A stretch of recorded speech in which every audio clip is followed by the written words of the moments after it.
Ayo Tari, pilih satu. Untuk itulah mereka datang. Arya Kusuma menjaga nada suaranya tetap rendah. Bahkan cara bicaranya pun terdengar seperti sebuah keputusan yang sudah bulat di kepalanya. Dan ia hanya butuh dunia untuk mengikutinya. 5 wanita berdiri berjajar rapi di ujung ruang tamu utama. Semuanya tampil rapi, semuanya tersenyum, semuanya memegang map kulit di dada mereka bagaikan perisai kecil. Mereka semua datang untuk posisi yang sama. Pengasuh untuk Lestari Kusuma, putri angkat berusia 6 tahun dari salah satu pria terkaya, di kawasan elit Menteng, Jakarta Pusat. Itu adalah jenis pekerjaan yang selalu menjadi bahan perbincangan orang-orang. Gajinya jauh lebih besar dari pendapatan rata-rata kebanyakan keluarga. Mendapatkan kamar suite pribadi di dalam rumah yang tampak seperti museum seni dan surat rekomendasi setelahnya yang bisa membuka pintu pekerjaan manapun di negeri ini. Kelima wanita itu tahu persis untuk apa mereka berdiri berjejer di sana. Itulah sebabnya senyum mereka tidak goyah sama sekali. Ayo, kata Arya lagi. Kali ini dengan nada yang lebih lembut. Kamu bisa bicara dengan mereka dulu kalau kamu mau. Setelah itu beritahu papa mana yang kamu suka. Tari menatap para wanita itu. Salah satu dari mereka memberikan lambaian kecil hanya dengan ujung jarinya. Wanita yang lain sedikit merendahkan lututnya agar ia terlihat lebih pendek, lebih lembut, dan tidak terlalu terlihat seperti orang asing dengan pakaian mahal. Mereka semua sudah sering melakukan ini. Mereka tahu bagaimana membuat diri mereka terlihat kecil di hadapan anak-anak, tetapi Tari menggelengkan kepalanya. Tidak. Arya menunduk menatapnya. Tidak. Kenapa? Aku tidak mau bicara dengan mereka. Keheningan sejenak menyelimuti ruangan itu. Kemudian wanita pertama melangkah maju dengan ekspresi hangat yang sangat terlatih, jenis ekspresi yang mungkin telah memikat puluhan orang tua yang gugup selama bertahun-tahun. Halo Tari, katanya lembut. Nama saya Maya. Saya dengar kamu suka kuda. Saya dulu pernah mengasuh seorang gadis kecil yang punya kuda poni sendiri di klub berkuda. Mungkin suatu hari nanti saya bisa mengajarimu berkuda. Tari menatapnya, tetapi tidak ada yang berubah di wajah kecilnya. Tidak, terima kasih. Wanita kedua melangkah maju dengan luwes, seolah ia telah menunggu gilirannya. Saya bisa bicara 3 bahasa, katanya dengan senyum cerah. Mandarin, Prancis, dan sedikit bahasa Jepang. Saya bisa mengajarimu semuanya sebelum usiamu genap 10 tahun. Bukankah itu menyenangkan? Tari menggelengkan kepalanya lagi. Tidak, Bu. Wanita ketiga berjongkok sejajar dengan Tari dan memiringkan kepalanya dengan ramah. Kenapa kamu tidak berdiri bersama kami sebentar saja, sayang? Kamu boleh tanya apa saja. Setelah itu, kamu bisa memutuskan. Para wanita itu berbicara dengan lembut, ramah, layaknya orang-orang yang telah belajar persis bagaimana cara meluluhkan hati seorang anak. Mereka bergeser sedikit lebih dekat, membentuk setengah lingkaran yang lembut mengelilingi gadis kecil itu, seolah menariknya ke dalam jaring hangat yang tidak bisa ia lihat dengan jelas. Dari ambang pintu, seorang wanita parubaya menyaksikan seluruh pemandangan itu tanpa sepatah kata pun. Bikarsi telah menjadi juru masak di rumah keluarga Kusuma selama 11 tahun. Ia tidak seharusnya berdiri di sana. Dapur berjarak 3 ruangan dari sana, dan ada adonan roti yang sedang mengembang di atas meja dapur. Tetapi, sesuatu telah menariknya ke ujung lorong itu. Dan sekarang, ia berdiri di sana dengan serbet yang masih berdebu tepung di tangannya. Berhati-hati agar tidak melangkah melewati ambang pintu. Ini bukan tempatnya. Ia tahu itu lebih baik daripada siapapun di rumah ini. Tari menatap kelima wanita dengan mantel berwarna pucat dan senyum cerdik mereka. Lalu ia berbalik, tanpa meminta izin, tanpa menjelaskan apapun, ia berjalan lurus melewati mereka semua melintasi lantai marmer yang mengkilap luas. Dan semakin dekat ia ke ambang pintu, semakin cepat ia berjalan hingga beberapa langkah terakhir berubah menjadi pelarian. Ia melemparkan pelukannya ke pinggang koki tua itu dan memeluknya erat-erat. Aku pilih dia, kata Tari. Bikarsi membeku. Aku pilih Bikarsi, kata gadis kecil itu lagi. Wajahnya terbenam di celemek yang telah ia kenal sepanjang hidupnya yang singkat. Di belakangnya, udara di ruangan itu terasa berubah. Kelima wanita itu saling berpandangan, dan kali ini, senyum mereka tidak kembali dalam bentuk yang persis sama. Arya berjalan perlahan ke arah mereka. Tari, katanya, menjaga nada suaranya tetap sabar. Bikarsih bukan salah satu pilihan. Ya, dia pilihan, kata Tari. Meraih tangan wanita tua itu, dan menggenggamnya layaknya seseorang yang memegang sesuatu yang mereka takut akan diambil. Dia pilihanku. Salah satu wanita itu menghela napas pelan dan melangkah maju lagi. Tetapi kali ini senyumnya sedikit menipis di ujung bibir. Tari sayang, katanya lembut. Bikarsi itu memasak. Dia bekerja sangat keras di dapur sepanjang hari. Dia tidak akan punya waktu untuk menjadi pengasuhmu. Tari tidak melepaskan tangan juru masak itu. Ia menatap wanita itu dengan mata yang sama sekali tidak terlihat seperti mata anak berusia 6 tahun. Ibu baru saja datang, katanya pelan. Ibu bahkan tidak mengenalnya. Senyum wanita itu bertahan tapi nyaris pudar. Kita tidak perlu mengenalnya, sayang. Kami hanya mencoba menjelaskan bagaimana segala sesuatunya bekerja di rumah seperti ini. Wanita lain dari kelima orang itu sedikit mencondongkan tubuh ke arah Tari, merendahkan suaranya seolah ia sedang berbagi rahasia yang hanya ditujukan untuk telinga anak itu. Terkadang, katanya lembut, orang yang bekerja di rumah-rumah besar menjadi sangat terikat pada anak-anak. Mereka melakukannya karena mereka ingin mempertahankan pekerjaan mereka. Itu tidak selalu tulus. Kamu lihat, pengasuh sungguhan itu berbeda. Wanita ketiga mengangguk setuju dan menambahkan dengan nada lembut dan masuk akal yang sama, kami baru saja bertemu denganmu hari ini, Tari, jadi kami tidak punya alasan untuk mengatakan apapun selain kebenaran. Namun di rumah-rumah seperti ini, para pekerja terkadang lupa akan posisi mereka. Mereka mulai bertingkah seperti keluarga. Itu bisa sangat membingungkan bagi seorang gadis kecil. Mereka semua berbicara dengan lembut, ramah, masuk akal, seperti cara orang dewasa berbicara ketika mereka ingin terdengar benar. Tari mendengarkan tanpa menyela. Tangan kecilnya tetap memeluk jari-jari Bikarsi yang kasar sepanjang waktu. Lalu, ketika wanita terakhir selesai bicara, ia menjawab dengan sangat tenang. Itu tidak benar. Ia menatap dari satu wajah ke wajah berikutnya, matanya serius dengan cara yang membuat ruangan itu mendadak sunyi. Kalian semua baru datang ke sini hari ini. Kalian tidak kenal Bikarsi. Kalian tidak kenal aku. Tapi kalian sudah menjelek-jelekan dia. Salah satu wanita itu mencoba tersenyum lagi. Kami tidak menjelek-jelekan, sayang. Kami hanya menjelaskan. Kalian bilang dia pura-pura, kata Tari. Tapi dia tidak pura-pura. Dia merawatku saat tidak ada orang yang melihat. Tidak ada yang bicara. Tari melanjutkan. Suaranya masih lembut, masih jernih.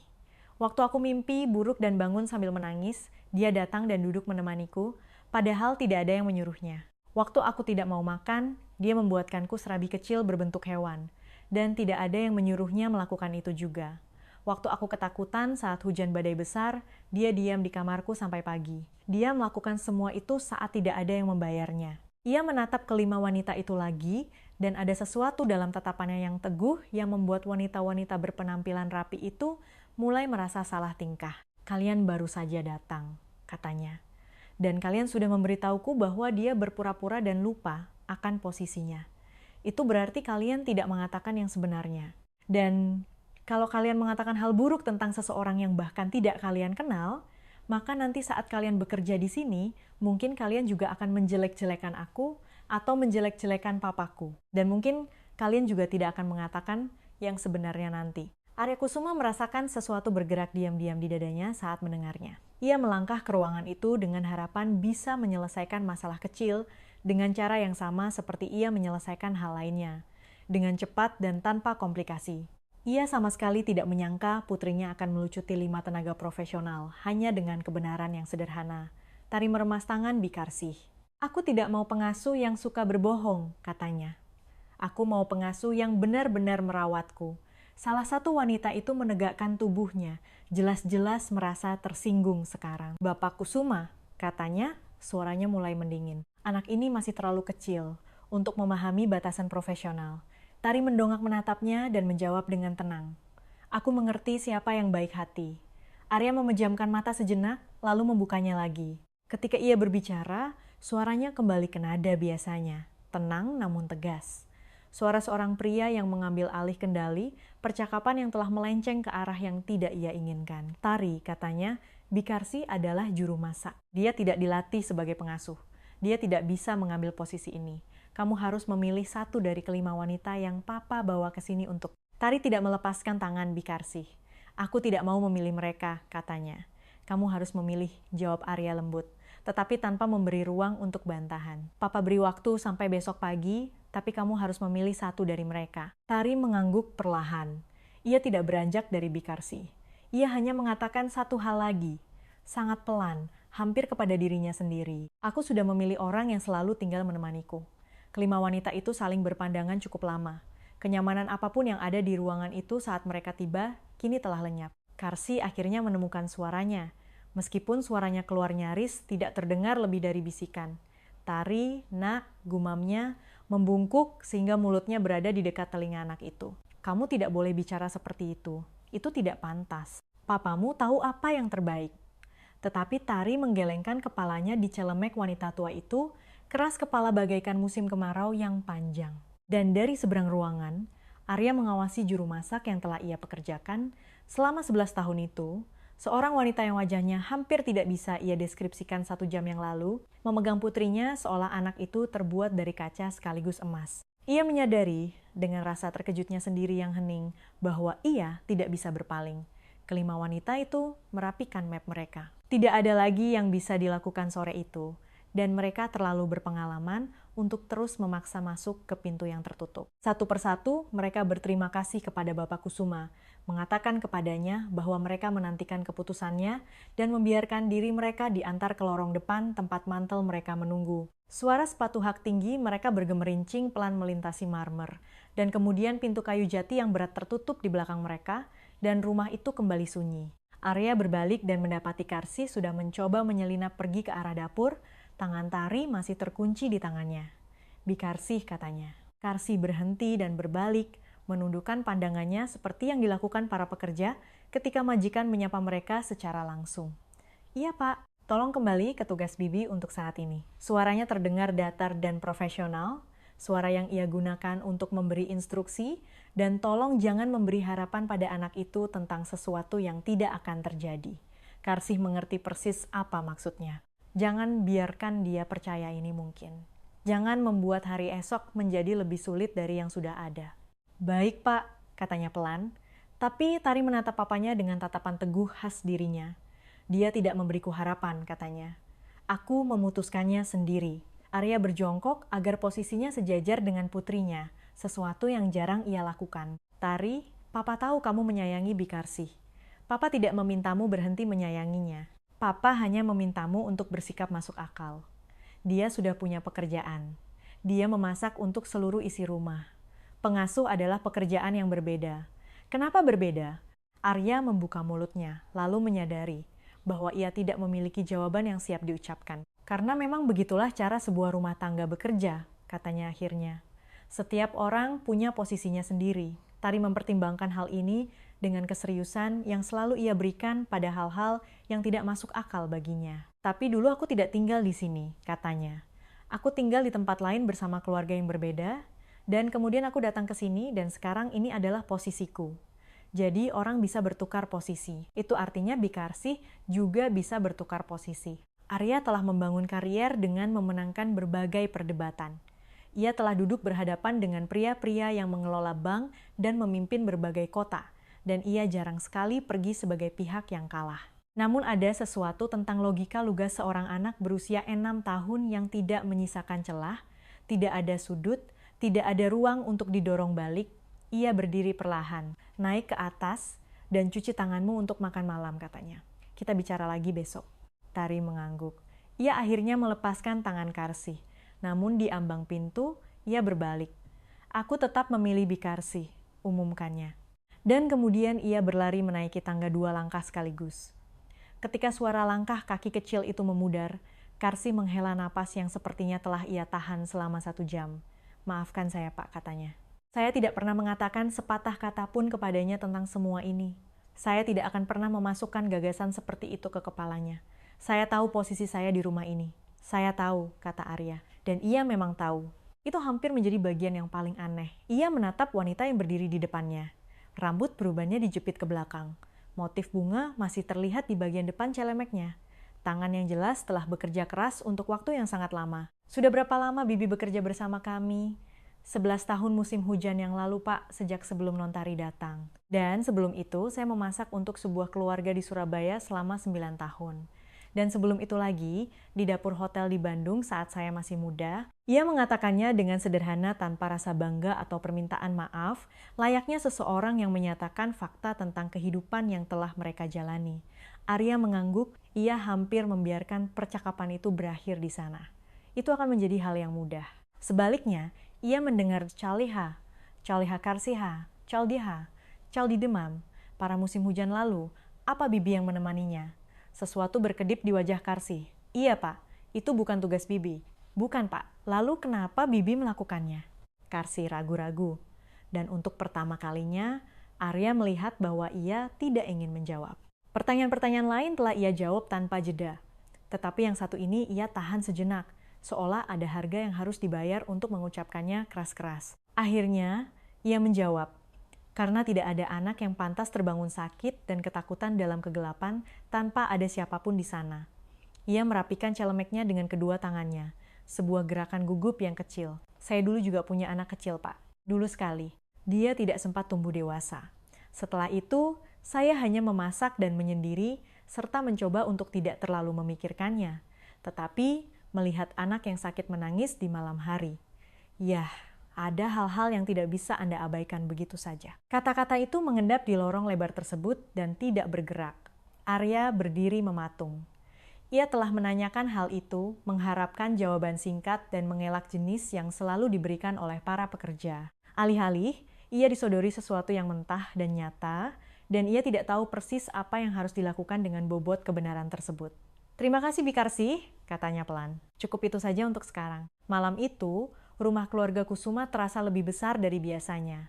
Adalah hal yang aneh bagaimana sebuah rumah bisa berubah tanpa satu dinding pun yang dipindahkan. Lorong panjang yang sama, jendela tinggi yang sama yang dipenuhi langit malam Jakarta yang pekat, karpet tebal yang sama yang menelan setiap langkah kaki. Namun, sesuatu yang tak kasat, mata telah bergeser, dan kini tidak ada satupun yang terasa berada di tempat yang semestinya. Tari duduk di meja kecil di ruang makan, kakinya berayun di atas lantai, makan malamnya nyaris tak tersentuh.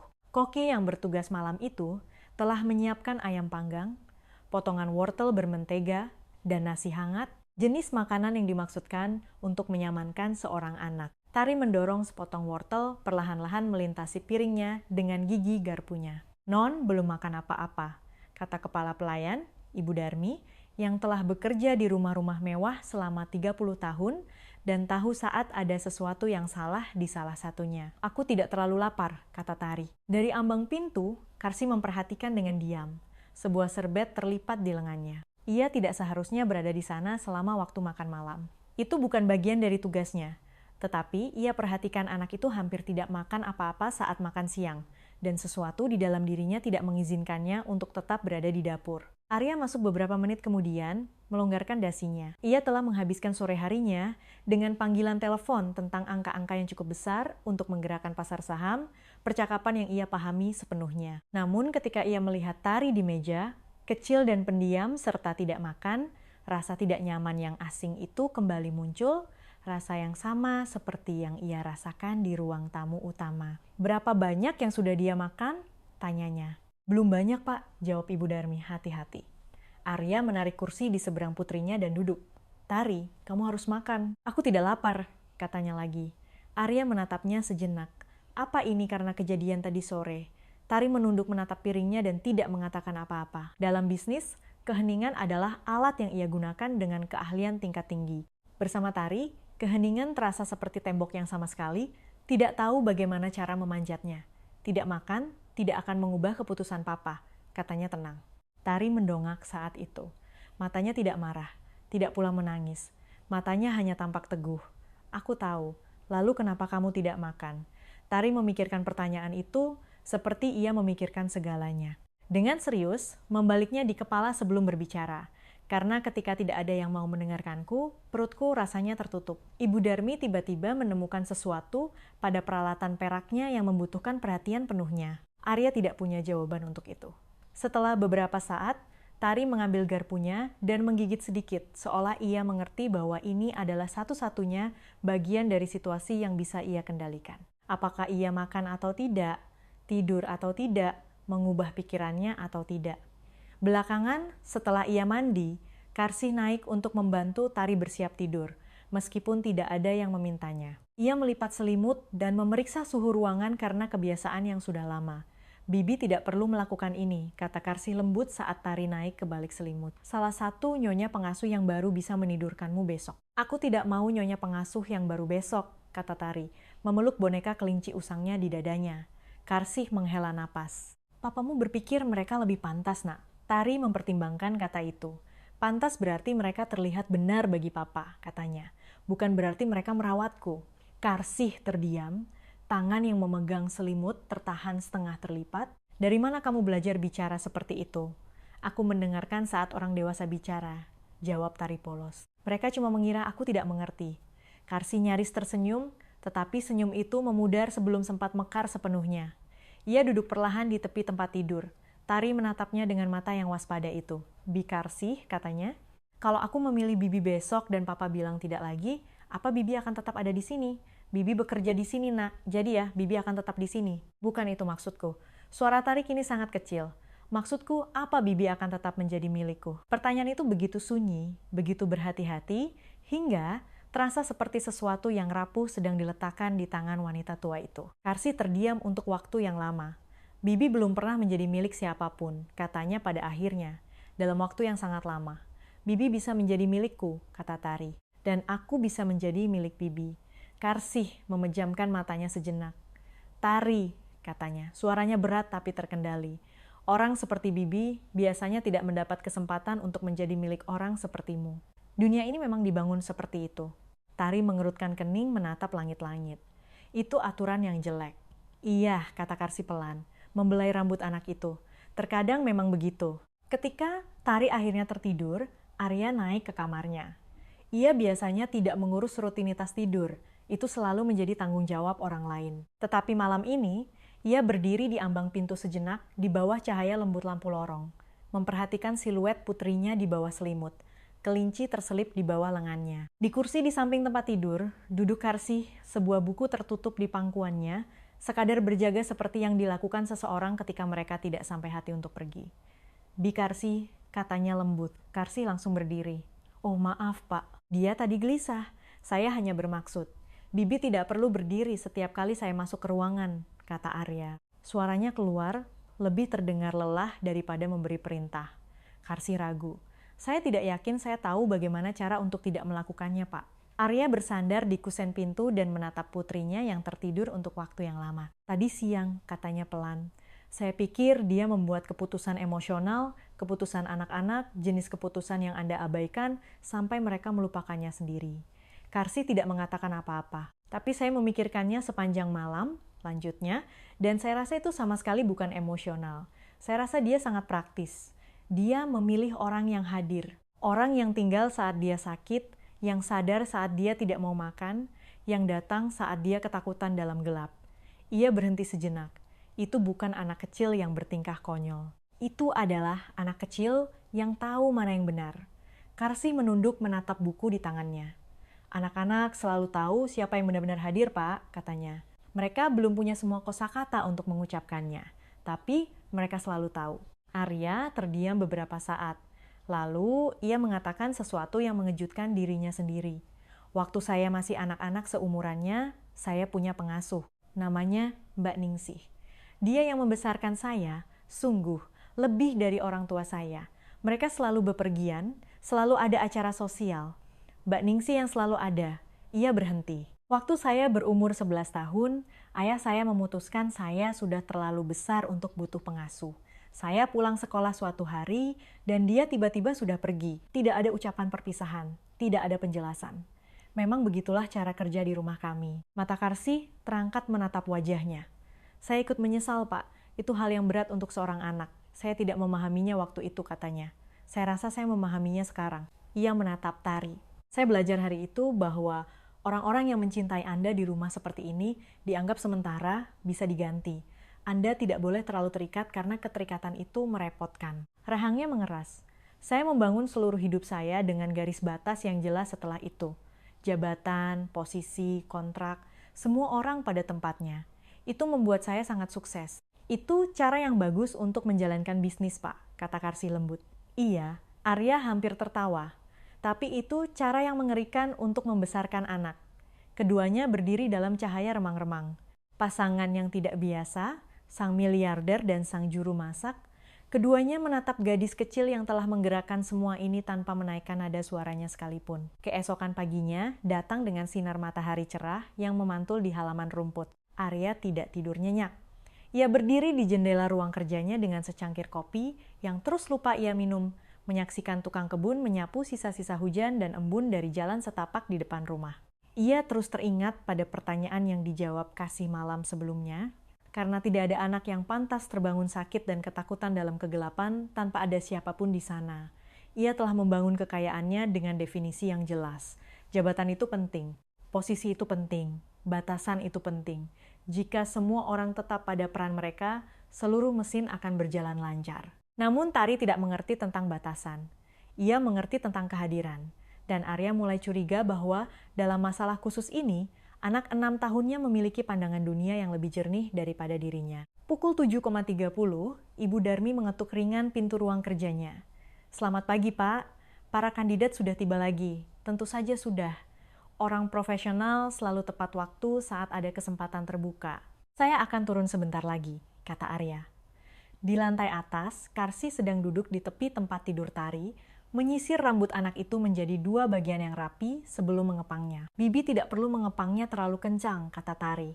"Kalau tidak dikepang kencang, tidak akan tetap rapi seharian," jawab Karsi. "Aku tidak peduli kalau tidak rapi. Bibi peduli," kata Karsi lembut. "Waktu kamu keluar ke ruangan yang penuh orang itu, Bibi ingin kamu terlihat seperti anak yang disayangi dan dirawat dengan baik. Itu hal yang penting, Nak. Bahkan ketika seharusnya tidak, itu tetap penting." Tari diam sejenak. "Aku disayangi dan dirawat," katanya. Tangan Karsi terhenti di kepangan itu, lalu melanjutkannya. "Bi Karsi," kata Tari, "aku akan memilih Bibi lagi hari ini." Wanita tua itu memejamkan mata walau hanya sebatas helaan napas. "Bibi tahu, Nak," katanya. "Bibi tahu kamu akan begitu. Papamu mungkin akan sangat marah." Karsi mengingatkan hati-hati, mengikat kepangan kedua dengan pita biru pucat. Tari mengangkat bahu sedikit. "Papa tidak sungguhan marah. Papa cuma belum mau mendengarkan saja." Karsi hampir tersenyum mendengarnya, belum mau mendengarkan. Seolah mendengarkan adalah musim yang akan tiba dengan sendirinya seperti musim kemarau setelah musim hujan yang panjang. "Kamu harus bersikap sopan saat bicara dengan papamu," pesannya. "Akan kulakukan," jawab Tari. "Tapi aku tidak akan mengubah jawabanku."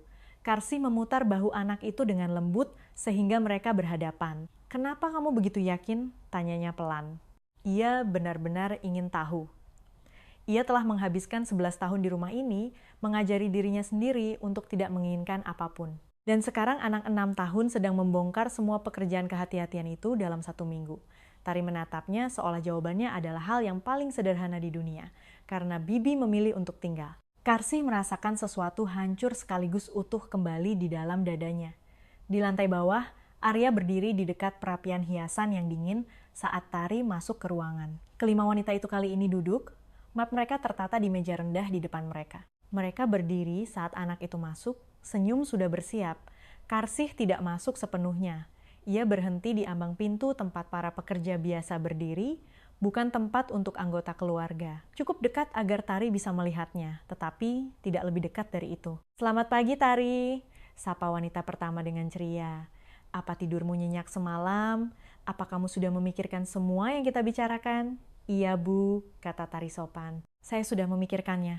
"Apa kamu mau duduk bersama kami selama beberapa menit?" tanya wanita lain. "Sebelum kamu memutuskan." "Tidak, terima kasih, Bu." Arya mengawasi putrinya. Ia menyadari anak itu tidak gugup, tidak kesal, tidak pula membangkang. Tari terlihat seperti anak yang baru saja menyelesaikan teka-teki kepingan puzzle dan tahu persis di mana kepingan terakhir itu harus diletakkan. "Tari," katanya, "apa kamu sudah membuat keputusanmu?" "Sudah, Pak." Ruangan itu tampak menahan napas. "Baiklah," kata Arya. "Lanjutkan." Tari tidak berjalan ke arah kelima wanita itu. Ia berbalik ke arah yang berlawanan dan berjalan lurus melintasi lantai menuju ambang pintu di mana ia mengulurkan tangannya dan menggenggam tangan Karsi. "Aku pilih Bi Karsi," katanya. "Aku memilihnya kemarin dan aku memilihnya lagi hari ini." Salah satu wanita menghela napas pendek yang syarat rasa frustrasi. Yang lain mencoba mempertahankan senyumnya namun gagal. Wanita berjas abu-abu yang tampaknya menjadi pemimpin tidak resmi mereka, berbicara, suaranya masih terkendali, namun kini lebih tajam. "Tari, kamu mengambil keputusan ini berdasarkan perasaan. Pengasuh anak itu harus terlatih, berpendidikan. Dia harus menyiapkanmu untuk sekolah, untuk pergaulan sosial, untuk kehidupan seperti yang papamu bangun untukmu. Itulah tugas kami. Untuk itulah kami ada." Tari mendengarkan dengan sopan, lalu bertanya, Apa ada dari kalian yang menemani semalaman suntuk anak yang sedang sakit, padahal tidak ada yang membayar kalian untuk itu? Para wanita itu saling bertukar pandang cepat. Itu adalah tugas yang kami terima bayarannya untuk dilakukan, sahut salah satu dari mereka. Tari menggeleng perlahan. Bikarsih melakukannya saat tidak ada orang yang membayarnya. Wanita lain mencoba pendekatan yang lebih lembut, berjongkok dengan senyum ramah. Tari, kami bisa mengajarkanmu banyak hal hebat. Berbagai bahasa, musik, melukis. Kami bisa membawamu ke museum dan konser. Kami bisa memberimu setiap kesempatan di dunia ini. Tari mengangguk sambil berpikir. Kedengarannya bagus. Para wanita itu sedikit rileks. Tapi waktu aku ketakutan di malam hari, kata Tari, aku tidak butuh museum. Aku butuh orang yang datang saat aku panggil. Tidak ada yang bicara setelah itu. Tari berpaling pada papanya. Papa menyuruhku memilih, katanya. Jadi aku sudah memilih. Aku memilih orang yang merawatku saat tidak ada orang yang melihat. Arya memandang putrinya. Dan pada saat itu, ia melihat dengan jelas apa yang sebelumnya tidak ia biarkan dirinya lihat.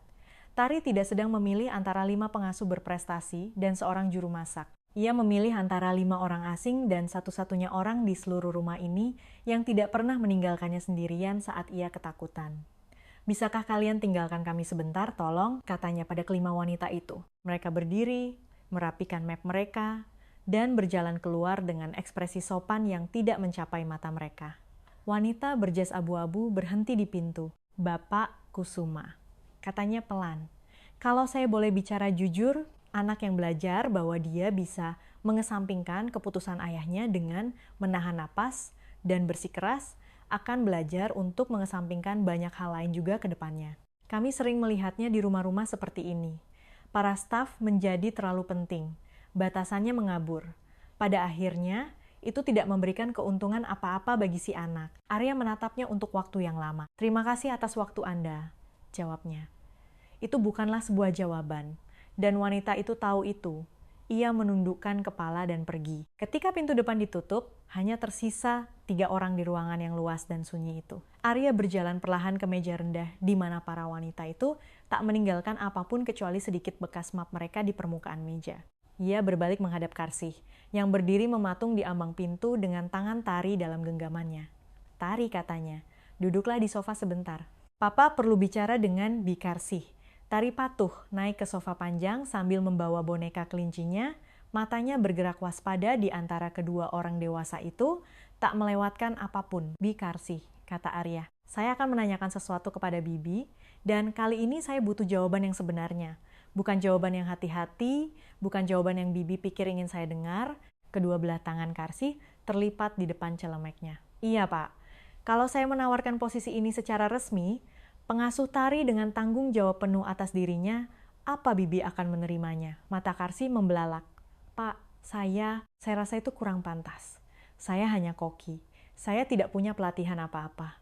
Ada orang-orang yang tahu tentang sekolah dan jadwal. Dan bukan itu yang saya tanyakan, kata Arya lembut. Saya bertanya apa Bibi bersedia merawatnya. Karsih menatap Tari yang duduk di sofa, mengawasi mereka, mendengarkan setiap kata dengan seluruh perhatian kecilnya. Saya sudah merawatnya, kata Karsih pelan, selama bertahun-tahun dalam bentuk yang tidak tertulis di atas kertas. Saya tahu, kata Arya, saya memeriksa laporan rumah tangga tadi malam. Bibilah yang tahu malam mana dia tidak bisa tidur. Bibilah yang menyadari dia mulai sakit sebelum dokter datang. Bibilah yang membuat serabi mini berbentuk hewan saat dia tidak mau makan. Bibilah tempat dia berlari saat dia ketakutan. Ia terdiam. Bibi sudah melakukan pekerjaan ini bertahun-tahun. Bibi cuma tidak punya jabatannya saja. Genggaman tangan Karsih mengencang di bagian depan celemeknya. Mungkin begitu, katanya pelan. Tapi gelar pekerjaan adalah hal yang sama sekali berbeda. Kalau Bapak memberi saya posisi itu, orang-orang akan membicarakannya, Pak. Mereka akan bilang saya memanfaatkan anak ini untuk naik jabatan. Mereka akan bilang saya lupa diri. Mereka akan bilang ada yang salah dengan hal ini. Mungkin saja Arya setuju. Saya sudah hidup lama. Karsih melanjutkan, saya tahu bagaimana dunia bekerja. Orang seperti saya tidak pindah ke posisi seperti itu di rumah seperti ini. Tidak tanpa semua orang menyimpulkan ada sesuatu yang tidak pantas sedang terjadi. Arya terdiam sejenak. Lalu ia mengatakan sesuatu yang bahkan mengejutkan dirinya sendiri. Saya rasa hal yang tidak pantas memang sudah terjadi, katanya. Saya cuma tidak bisa melihatnya sampai putri saya menunjukkannya. Orang yang paling penting dalam kehidupan sehari-hari anak saya adalah wanita yang secara resmi saya daftarkan sebagai staf dapur. Orang yang paling dia percayai di dunia harus berdiri di ambang pintu dan bukannya duduk di meja makan bersama. Itulah yang tidak pantas, Bi Karsih. Bukan penunjukan ini. Karsih merasakan air mata mendesak di balik matanya, tetapi ia tidak membiarkannya jatuh. Saya tidak pernah butuh gelar untuk peduli padanya, Pak. Saya tahu, kata Arya. Tapi, kadang-kadang sebuah gelar jabatan adalah cara dunia mengakui apa yang sudah diketahui oleh hati. Dan lebih dari itu, ia melirik ke arah Tari. Gelar adalah sebuah janji. Kalau saya menulisnya secara resmi, kalau saya membuatnya nyata, maka tidak ada seorang pun yang bisa memutuskan suatu pagi bahwa Bibi tidak lagi dibutuhkan dan membuat Bibi menghilang seperti yang ayah saya lakukan pada Mbak Ningsih. Saya tidak akan membiarkan putri saya mempelajari apa yang harus saya pelajari. Ia kembali menatap juru masak itu. Jadi, saya tanya sekali lagi. Kalau saya menawarkan posisinya, apa Bibi bersedia tinggal? Karsih menatap Tari. Gadis kecil itu tidak bicara. Ia hanya membalas tatapan itu. Wajah kecilnya penuh dengan harapan dan kepastian, dan rasa percaya yang begitu utuh hingga bisa menghancurkan hati seseorang atau menyatukannya kembali. Iya, kata Karsih lembut. Saya akan tinggal, sejenak. Tari tidak bergerak, seolah ia tidak begitu mempercayai apa yang baru saja ia dengar. Ia menatap bergantian dari Karsih ke papanya lalu kembali lagi, memastikan ini bukan salah satu percakapan orang dewasa yang nanti diam-diam dibatalkan di balik pintu yang tertutup. Maksud Bibi benar-benar tinggal? Tanyanya. Sungguhan? Karsih mengangguk, suaranya makin stabil. Iya nak, sungguhan. Tari melorot dari sofa dan menyeberangi ruangan itu perlahan seolah momen ini terlalu penting untuk dilewati dengan berlari. Ketika ia sampai di depan Karsih, ia melingkarkan kedua lengannya di pinggang wanita tua itu dan membenamkan wajahnya ke celemek usang itu, serta memeluknya erat. Arya mengawasi mereka. Dan untuk pertama kalinya sejak semua ini dimulai, ia merasakan sesuatu di dalam dadanya melonggar. Bukan karena situasinya menjadi lebih sederhana. Tidak. Tapi karena untuk pertama kalinya semuanya menjadi jelas. Kalau kita akan melakukan ini, katanya setelah beberapa saat, kita akan melakukannya dengan benar. Bi Karsih, Bibi tidak akan lagi terdaftar sebagai staf dapur. Bibi akan menjadi pengasuh penuh waktu Tari dan pengasuh utamanya. Gaji Bibi akan disesuaikan. Otoritas Bibi atas makanannya, sekolahnya, dan rutinitasnya akan diakui oleh semua orang di rumah ini. Karsih menatapnya, terpana oleh formalitas dari semua itu. Oleh fakta bahwa pria itu tidak sekadar mengizinkannya, tetapi membangunkan tempat baginya di dunia yang ia pahami. Pak, katanya, saya tidak tahu harus berkata apa. Bibi tidak perlu mengatakan apa-apa, jawab Arya. Cukup rawat putri saya saja. Karsih menunduk menatap anak yang memeluk pinggangnya dengan erat itu. Saya sudah melakukannya, katanya. Ya, kata Arya. Saya tahu. Berita itu menyebar ke seisi rumah, seperti cara berita biasanya menyebar di rumah-rumah besar. Secara diam-diam, tanpa ada yang mengumumkannya secara resmi. Menjelang waktu makan malam, setiap pekerja sudah tahu bahwa Bi Karsih bukan sekadar juru masak lagi. Dia sekarang adalah Ibu Karsih, pengasuh Tari. Beberapa dari mereka terkejut, beberapa diam-diam ikut senang. Segelintir orang tidak mengatakan apa-apa dan hanya mengamati dengan cermat, karena perubahan di rumah besar seringkali menjadi pertanda akan datangnya perubahan lain setelahnya. Saat makan malam, Tari tampak lebih bahagia daripada yang pernah Arya lihat selama beberapa waktu. Ia memakan semua yang ada di piringnya, bahkan kacang panjangnya. Pelan-pelan, kata Karsih lembut dari tempatnya berdiri di sisi ruangan. Kebiasaan lama yang belum bisa ia hilangkan. Aku lapar, kata Tari. Itu karena kamu tidak cukup makan kemarin, jawab Karsih. Arya mengamati interaksi itu. Itu adalah hal yang sangat kecil.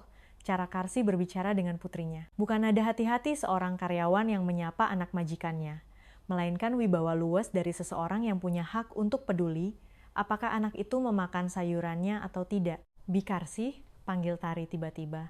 Bibi bisa duduk bersama kami? Karsih langsung menatap Arya.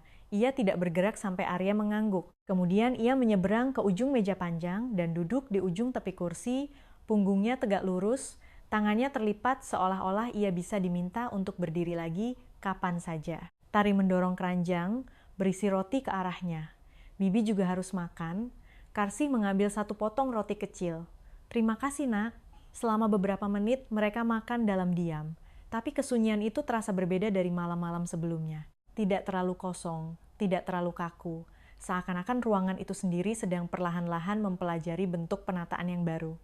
Beberapa hari kemudian, Arya makan siang di klub eksklusifnya di kawasan SCBD bersama 2 rekan bisnis dan istri mereka. Jenis jamuan sosial yang setengahnya urusan bisnis dan setengahnya lagi soal reputasi.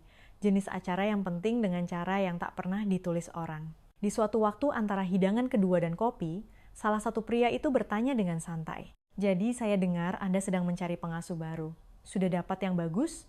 "Sudah," jawab Arya. "Dari agensi penyalur di kota?" "Bukan," kata Arya, mengangkat gelas airnya. "Dari rumah saya sendiri." Pria itu mengerutkan kening. Maksudnya? Maksudnya orang yang memang selama ini sudah merawat putri saya, sekarang resmi menjadi orang yang merawat putri saya. Salah satu istri dari rekan bisnisnya memiringkan kepala dengan senyum bingung yang sopan. "Anda mengangkat seseorang dari dalam rumah? Dari posisi apa sebelumnya? Dia adalah juru masak kami." Terjadi jeda singkat di meja itu, tidak kasar, tidak terang-terangan mencela. Hanya kesunyian khas yang jatuh ketika orang-orang sedang memutuskan bagaimana bereaksi terhadap sesuatu yang tidak sesuai dengan ekspektasi mereka. Yah, salah satu pria itu menanggapi dengan hati-hati, "Loyalitas pekerja sangatlah berharga." "Iya," Arya setuju. "Memang." Namun ia tidak menjelaskan lebih lanjut karena ia tahu jika ia berkata, "Dia yang menemani putriku melewati malam terburuk dalam hidupnya," percakapan itu akan menjadi tidak nyaman bagi orang-orang yang lebih suka menganggap kepedulian sebagai sesuatu yang bisa disewa, dijadwalkan, dan digantikan. Istri yang bertanya tentang posisi itu, rupanya belum selesai. "Anda harus berhati-hati. Anda tahu," katanya dengan kepastian lembut layaknya seseorang yang menawarkan kebijaksanaan. Tidak pernah bijaksana membiarkan staf menjadi terlalu penting bagi seorang anak. Itu membuat perpisahan nantinya menjadi jauh lebih sulit. "Anak-anak akan tumbuh dewasa, mereka tidak butuh pengasuh selamanya." Arya meletakkan cangkirnya. "Itu benar," katanya dengan tenang. "Tapi saya tidak merencanakan perpisahan." Topik di meja itu beralih ke hal lain, tetapi kata-kata wanita itu terus menempel di kepalanya dalam perjalanan pulang, berputar-putar di pikirannya. Mereka tidak butuh pengasuh selamanya. Memang tidak, pikirnya. Tapi semua orang di usia, berapapun membutuhkan setidaknya satu orang yang memilih untuk tinggal. Sore itu, saat Tari pulang sekolah, ia berlari langsung ke dapur, sejenak lupa bahwa Karsih tidak lagi menghabiskan seluruh harinya di sana. "Aku dapat bintang emas untuk pelajaran membaca." Umumnya, menemukan wanita tua itu di meja konter sedang memotong apel. "Itu karena kamu rajin berlatih," kata Karsih sambil tersenyum. "Dan karena Bibi menyuruhku membaca walau aku lagi tidak mau, tambah Tari." "Itu juga benar," Karsih setuju. Tari bersandar di konter dapur dan mendongak menatapnya dengan keseriusan yang tiba-tiba. "Apa Bibi senang menjadi pengasuhku?" Karsih meletakkan pisau dan menyekat tangannya perlahan di celemek. Pertanyaan itu berhak mendapat jawaban yang jujur. "Iya," katanya. "Bibi senang." Tari mengangguk puas dan berjinjit mengambil sepotong apel. Dari ambang pintu dapur, Arya berdiri dengan map pekerjaan di tangannya. Tadi berniat menanyakan jadwal akhir pekan pada Karsih. Namun ia mengurungkan niat untuk menginterupsi. Ia hanya berdiri mengamati keduanya, wanita tua dan anak itu, di bawah cahaya hangat lampu dapur, dan merasa bahwa hal paling penting yang terjadi di rumahnya malam itu tidak ada hubungannya sama sekali dengan map di lengannya. Memasuki minggu kedua, rutinitas baru ini mulai terasa biasa saja. Dan kata biasa, seperti yang sedang dipelajari Arya, adalah semacam wujud cinta ketika berkaitan dengan anak-anak. Setiap pagi, Karsih duduk di meja sarapan dengan buku catatan kecil, memeriksa jadwal sekolah Tari, mengemas kotak bekalnya, mengingatkannya tentang kosakata ejaan dan tugas membaca. Ia mengantar anak itu sampai ke mobil setiap pagi, memastikan syalnya terpasang dengan benar saat pagi terasa dingin, dan selalu mengatakan hal yang sama sebelum Tari masuk. "Yang baik, perhatikan guru dan ingat, Bibi ada di sini saat kamu pulang." Tari mengulangnya kembali setiap saat, seperti ritual kecil. "Bibi ada di sini saat aku pulang." Arya menyadari bahwa putrinya tidak pernah lagi bertanya siapa yang akan menjemputnya, atau siapa yang akan membantunya mengerjakan PR, atau siapa yang akan duduk menemaninya kalau ia tidak bisa tidur. Ia sudah tahu jawabannya. Ketidaktahuan itu telah hilang dari dirinya, dan sesuatu yang menetap serta pasti telah menggantikannya. Suatu sore, ia pulang lebih awal dari biasanya. Rumah itu sunyi, kecuali dua suara yang sayup-sayup terdengar dari ruang perpustakaan pribadi. Ia berhenti di lorong saat mendengar Tari membaca keras-keras, perlahan mengeja kata yang sulit, dan kemudian suara lembut Karsih menyuruhnya mengulang kalimat itu lagi. Ia mencondongkan badan ke ambang pintu dan melihat ke dalam. Tari duduk di karpet dengan buku terbuka di pangkuannya. Karsih duduk di kursi berlengan di sampingnya, mendengarkan dengan penuh perhatian, membenarkan 1-2 kata di sana-sini, lalu menyuruh anak itu membacanya sekali lagi. Itu pemandangan yang begitu biasa sehingga kebanyakan orang tidak akan menganggapnya penting. Namun Arya tahu sesuatu sekarang yang tidak ia ketahui sebulan lalu. Momen-momen biasa itulah yang membangun sebuah masa kecil. Bukan liburan mahal atau sekolah swasta bergengsi atau hadiah-hadiah mahal, melainkan momen-momen seperti ini. Seseorang yang mendengarkanmu membaca. Seseorang yang mengingatkanmu untuk mengeja kata itu lagi. Seseorang yang duduk di kursi yang sama setiap malam sehingga kamu selalu tahu di mana mencarinya. Ia melangkah masuk. Bagaimana bacaannya? Tari mendongak. Aku bisa baca hampir semua, katanya. Dia pintar sekali, kata Karsih. Hanya suka terburu-buru kalau ceritanya lagi seru. Arya tersenyum tipis. Dulu papa juga begitu. Tari menutup bukunya dan menatapnya. Apa ada yang mendengarkan saat papa membaca? Pertanyaan itu membuatnya lengah. Ia berpikir sejenak.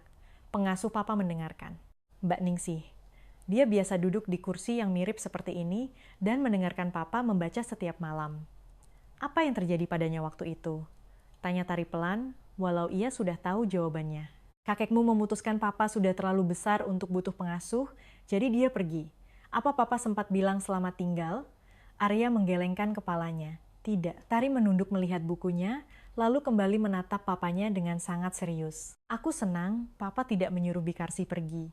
Karsih menatap Arya, dan Arya balas menatapnya. Dan pada detik itu, kedua orang dewasa tersebut mengerti bahwa anak itu tidak benar-benar sedang membicarakan masa lalu. Ia membicarakan masa depan yang selama ini ia takuti.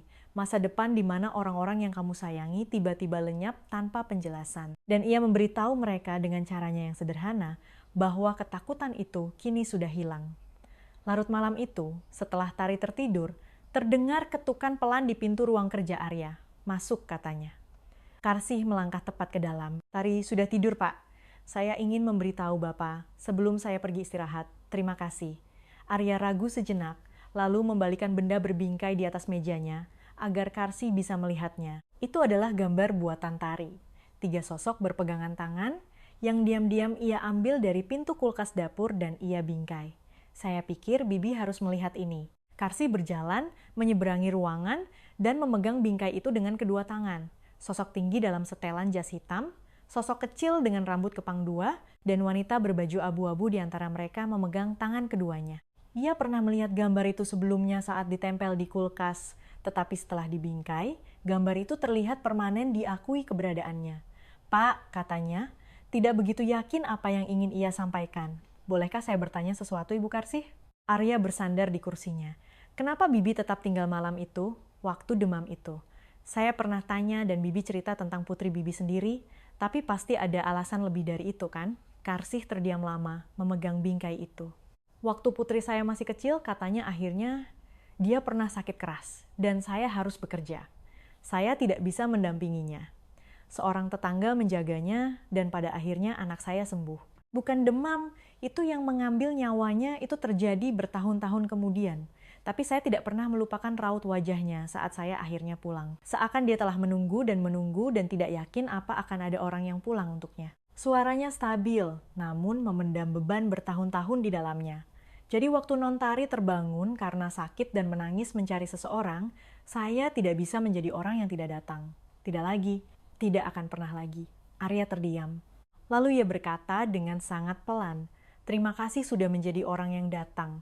Musim hujan perlahan berlalu tahun itu. Udara basah mulai menyusut dari tepian jalan masuk, lalu dari taman-taman, kemudian dari halaman rumput yang luas di belakang rumah. Pohon-pohon yang sebelumnya rontok kini mengeluarkan tunas hijau kecil, dan udara pagi tak lagi terasa terlalu dingin untuk dihirup. Di dalam rumah keluarga Kusuma, jendela-jendela kini lebih sering dibuka, dan ruangan-ruangan tak lagi terasa tertutup rapat dan hening seperti sepanjang musim hujan lalu. Perubahan, seperti yang Arya pelajari, jarang datang secara tiba-tiba. Perubahan datang melalui hari-hari kecil, yang biasa, yang perlahan-lahan berubah menjadi kehidupan yang berbeda. Pada sebuah Sabtu pagi, Tari dan Karsi berlutut bersama di taman, menanam bunga.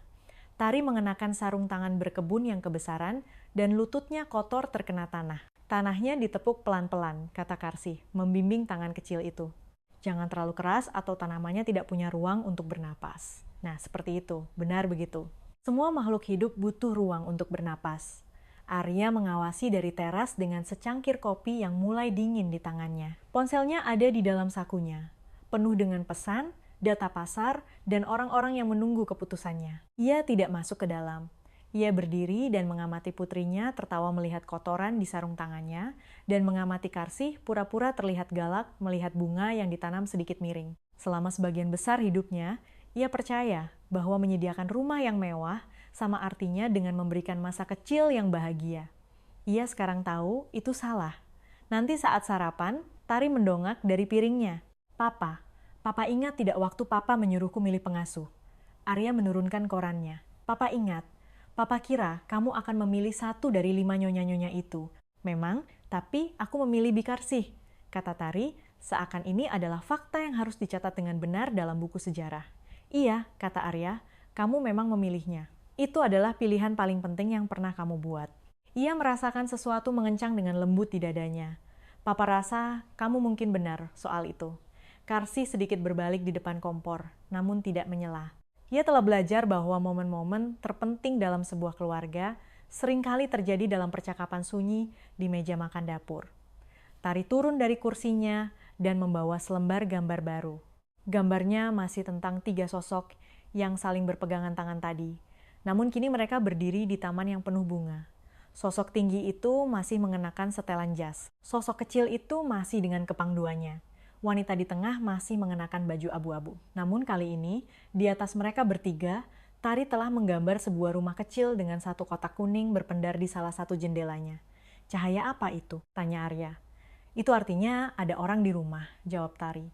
Jadi tidak ada yang perlu ketakutan.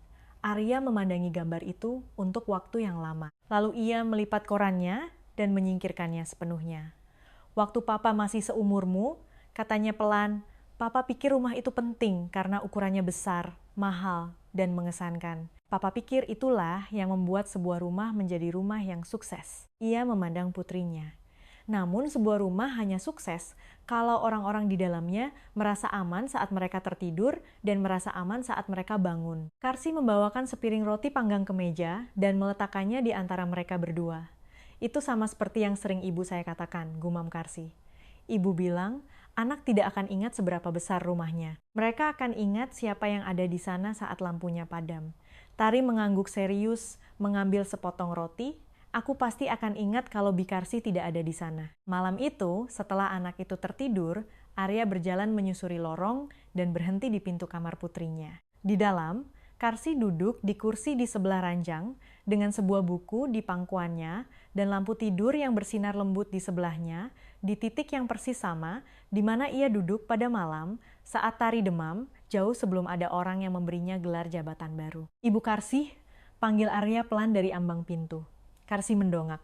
Pak, Arya menggeleng perlahan. Arya, katanya, kalau tidak ada pelayan lain, ibu bisa memanggil saya Arya. Karsi tampak terkejut, lalu mengangguk perlahan. Baik Arya. Arya menatap Tari yang tertidur pulas, boneka kelinci terselip di lengannya. Dia memilih orang yang tepat, katanya. Karsi menatap anak itu, lalu kembali padanya. Dia memilih orang yang bersedia tinggal. Arya mengangguk dan berdiri di sana dalam cahaya remang-remang dari lorong.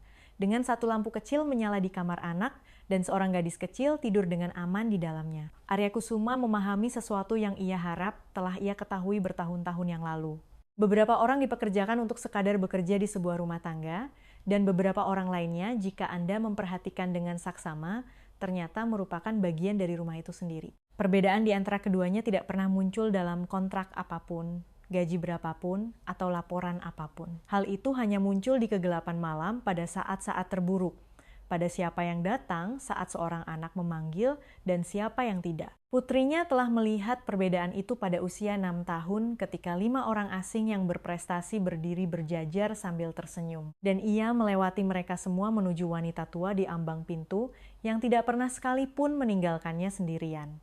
Dan kali ini, untuk sekali ini saja, orang dewasa cukup berani untuk mendengarkan. Pada akhirnya, itulah keseluruhan ceritanya. Bukan cerita tentang kekayaan atau gelar, atau siapa yang paling memenuhi kualifikasi di atas kertas. Melainkan cerita tentang seorang anak yang terus mengatakan kebenaran cukup lama sampai orang yang tepat akhirnya mendengarkannya. Dan tentang seorang pria yang belajar tepat pada waktunya, bahwa orang-orang yang memilih untuk tinggal